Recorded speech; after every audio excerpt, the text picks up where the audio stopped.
Every generation faced something hard. World wars, recessions, social collapse.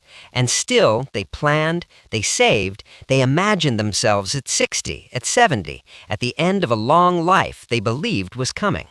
And then, Gen Z, the most connected generation in history, the most informed, the most mentally health literate, and somehow the first generation that cannot imagine a future.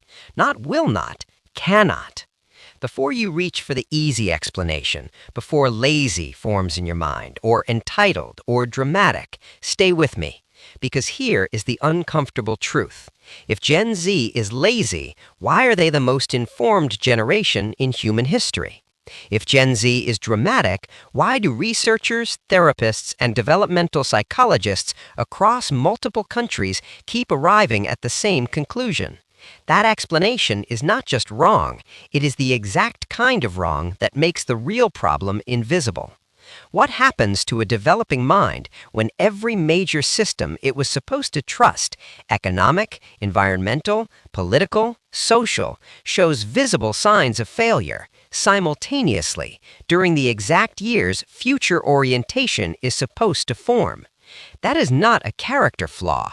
That is a response. And today, we are going to follow that response all the way back to where it began. Born 1997 to 2012. Not one experience, not one story, but one formation context, a specific set of conditions that shaped how their brains developed, how they processed the world, and critically, how they learned to relate to time itself. They are the first generation with no memory of a world without the internet. The first for whom smartphones were a childhood companion, present during the exact years when identity, self-worth, and emotional regulation were still being constructed. They learned about climate change not as a distant concern, but as a school subject, with timelines, with data, with specific consequences falling well within their expected lifespans. And here is what nobody talks about. They received all of this information, all of this weight, before they had any of the psychological tools to carry it. Most adults struggle to process climate data without anxiety. Gen Z received it at age 9. They are simultaneously the most informed generation and the most burdened one. Those two things are not a coincidence. The information did not make them stronger. In the doses they received it, at the ages they received it, it made the future feel dangerous. Picture this, a 17-year-old, smart, articulate, sitting in a career counselor's office on an ordinary Tuesday afternoon. The counselor smiles and asks the standard question, "Where do you see yourself in 10 years?" The student pauses, not because they are unprepared, not because they have not thought about it, but because the question lands and nothing comes back. Not blankness, something more specific, like being asked to describe a room they genuinely cannot picture existing. They know what the answer is supposed to sound like, so they deliver it, carefully, competently. Something in sustainability, maybe. I want to make a difference. The counselor nods, writes something down.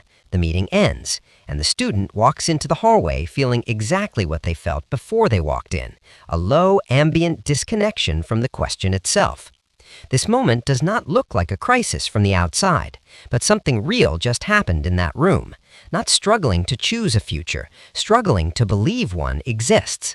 And this is not one student, this is not one school or one city. This is a pattern running across an entire generation. This is not a feeling, this is documented, measured, consistent. Here is a number that should stop you. In global surveys conducted across the last decade, 75% of Gen Z report feeling the future is frightening. Not uncertain, not challenging, frightening. That is not a mood. That is a measurable psychological signal unlike anything recorded in previous generations at the same age.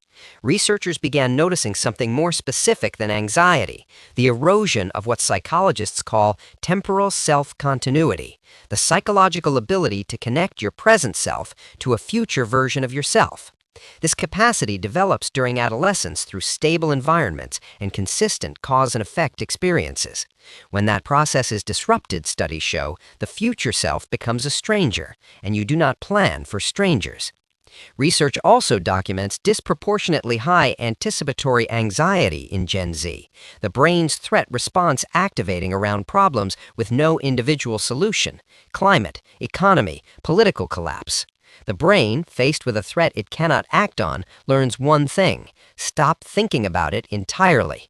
That is not weakness, that is neuroscience. It did not happen in one moment. It accumulated, layer by layer, year by year.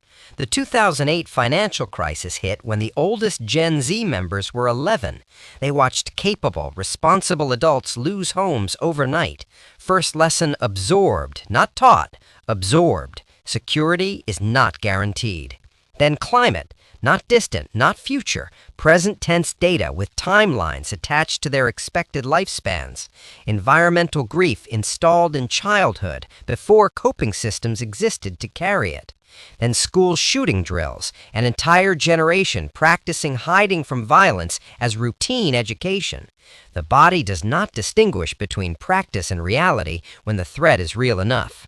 Then social media, an algorithmically managed environment delivering the world's problems in the same scroll as their friendships, without distance, without processing time, without mercy.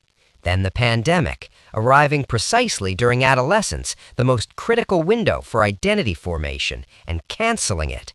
5 layers, same lesson, different languages.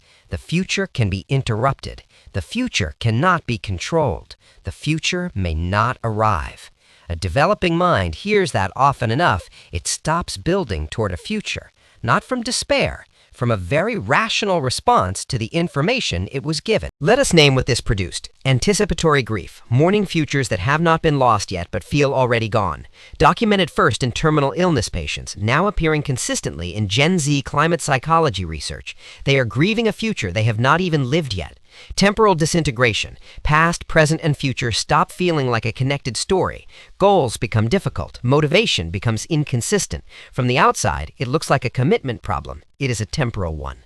Learned helplessness in macro context. Seligman's foundational research applied not to personal situations, but systemic ones. Repeated exposure to large, unsolvable problems produces a specific motivational shutdown, not laziness, a conclusion the nervous system drew from evidence.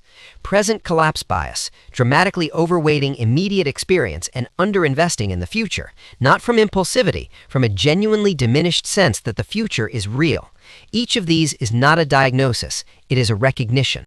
Here's the contradiction that nobody wants to say out loud. Gen Z is the most future-aware generation in history. They know more about what is coming, climate projections, economic forecasts, social trajectories, than any young people who came before them. And yet, this awareness produced not engagement with the future, but withdrawal from it. The more they know, the less they can imagine. Second paradox, Gen Z is the most therapy-literate generation ever, the most fluent in the language of mental health, the most likely to name and discuss psychological experience openly. And yet, this fluency has not translated into meaningfully better outcomes. Knowing the name of what is happening to you is not the same as being free from it. Awareness without agency is not empowerment. It is a more articulate form of being stuck. And this is the line that matters most. This is not a generation that lost hope. This is a generation that was never given a stable future to believe in. That distinction changes everything. The systems around Gen Z did not help. They actively made it worse. Educational institutions kept preparing them for a job market changing faster than any curriculum could track, creating a specific dissonance between what they were trained for and what they could see was actually happening. Social media algorithms rewarded present-moment content, immediate reaction, instant validation. Long-term thinking was systematically de-incentivized, not by accident, by design. Economic systems delivered a clear message through housing prices, student debt, and stagnant wages. The traditional milestones their parents achieved, home ownership, financial stability, a predictable career path, are now structurally inaccessible to a significant portion of Gen Z. And then culture labeled their reasonable response to all of this a character flaw, called them soft, called them unmotivated, asked why they could not simply do what previous generations did, without once acknowledging that the conditions previous generations operated in no longer exist.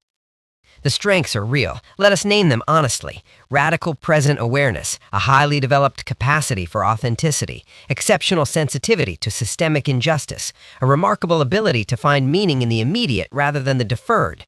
These emerge directly from their conditions. They are genuine. But the costs are equally real. The inability to sustain long-term goals, the exhaustion of living permanently in the present tense, the grief of a future that feels pre-canceled before it has begun, and the deepest cost, the most quiet one, the loss of a particular kind of hope that only comes from genuinely believing you have a future worth imagining. That kind of hope cannot be replaced by therapy language. It cannot be replaced by self-care routines or motivational content. It requires something more fundamental, a world that gives young people actual reason to believe in it. In a world that has never moved faster, Gen Z sits at the center of it, feeling more stuck than any generation before them. Every previous generation faced hard futures. None of them faced a hard future while holding in their pocket a device delivering an infinite stream of other people's highlight reels, climate data, political collapse coverage, and algorithmic content engineered to maximize emotional activation. The modern world did not just give Gen Z problems. It gave them problems and then made it structurally impossible to look away long enough to imagine anything different. Every generation received a compass, imperfect, sometimes wrong, but functional enough to walk toward something. Gen Z received one too, but theirs was calibrated in an environment where magnetic north kept shifting. Climate reports pointing one direction, economic reality pointing another, social media pointing everywhere simultaneously. The needle spins not because they are lost, but because the field around them became genuinely disorienting before they ever learned to walk by it. Recalibrating a compass does not happen through motivation. It does not happen through being told to try harder. It happens when the field around the needle finally becomes stable enough to point true. That is not Gen Z's responsibility alone. It belongs to all of us. If you are part of Gen Z and something in this felt less like information and more like being seen, that recognition itself has value. And if you are older and watching, the generation that cannot imagine a future did not choose that. They were shaped into it by forces larger than any individual. The question worth sitting with is not what is wrong with them. It is what kind of world we built, and whether we are willing to be honest about what it did. If this made you think differently, don't just scroll, sit with it.